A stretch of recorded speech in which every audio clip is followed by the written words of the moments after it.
বাসায় আজকে 10 রকমের আয়োজন করেও কেন ভিডিও করলাম না, এই ভিডিওটা আপনাদের সাথে শেয়ার করব। হ্যালো এভরিওয়ান, আসসালামু আলাইকুম। কেমন আছেন? আশা করি অনেক ভালো আছেন। হয়তো আমার ভিডিওগুলো আপনাদের ভালো লাগে না, এলগেই আপনারা আমার ভিডিওগুলো দেখেন না, লাইক কমেন্টও শেয়ার করেন না। হয়তো কোনো যদি ভুল ত্রুটি হয়ে থাকে ক্ষমা চোখে দেখবেন। তো দেখেন আজকে কিন্তু বাসায় অনেক রকমের ভর্তা টর্তা করছি। তো আজকে এক জায়গায় গেছিলাম, কিছু নার্সারিতে গেছিলাম, তো কিছু গাছ দেখার জন্য আসতে আসতে অনেক দেরি হয়ে গেছে।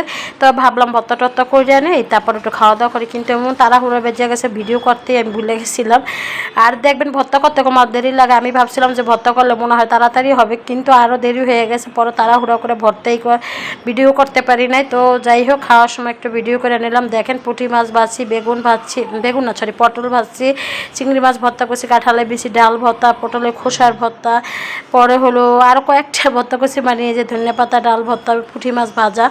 তো যাই হোক, অনেক ক্ষুধাও লাগছিলো। তো ক্ষুধা লাগার পর কিন্তু খাইতে বসে আমার বেশি ক্ষুধা লাগলো, আমি খাইতেই পারি না। লাস্ট টাইম ভাতই ফলাই দিয়েছিলাম, মানে এত ক্ষুধা লাগছিলো, কিন্তু পরে আমার খাইতে ইচ্ছা করে নাই, মানে প্রচুর গরমও ছিল। পরে দেখা যায় আমি পরে বিকালবেলা আবার করলা ভাজিও করছিলাম, তারপর করলা ভাজিতে পানি দেখাইছি, মানে আমার এত কেমন যেন একটা অশান্তি লাগতেছিলো।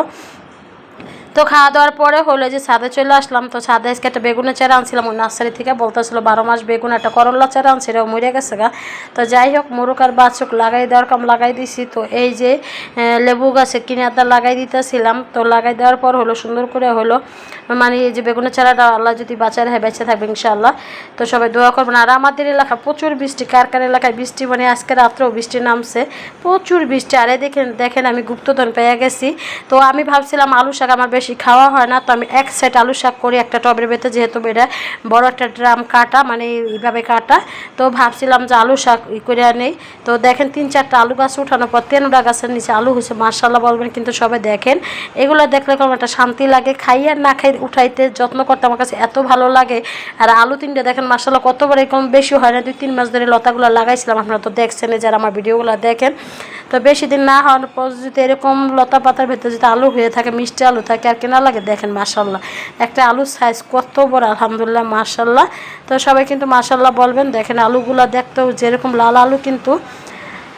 আর ছাদে যে আজকে 2টা আনারস আনছিলাম, তো আনারস 2টা হলো বাসায় আনার পরে, মানে যে এরকম করে সাইজ করে নিয়েছিলাম। আর এই যে নিচের পাতাগুলো ফালাই লাগাইছিলাম, যেহেতু আনারস গাছ কলম লাগাইলে হয়ে যায়। আমি কলম আরেকবার লাগাই একটা বাঁচাইছিলাম, অনেক বড় হয়ে গেছিলো গাছটা।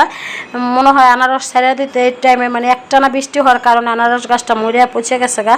তো ওই আশা আমি আবার লাগাইছিলাম। তো যাই হোক, আনারসগুলো লাগাইয়া আর এই আলুগুলো এখন ধোয়ার জন্য হলো বালতিতে পানি রেডি করে আমি ধুয়ে নিয়ে আইছি বাসায়।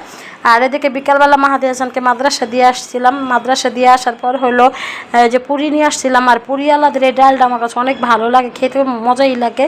মানে সালাদ আনি না আমি কোনো সময়, মানে আনলে সালাদটা খাওয়া হয় না, এই ডাল দিয়ে খাওয়া হয়। তো সবাই ভালো থাকবেন, সুস্থ থাকবেন। আল্লাহ হাফেজ, আসসালামু আলাইকুম।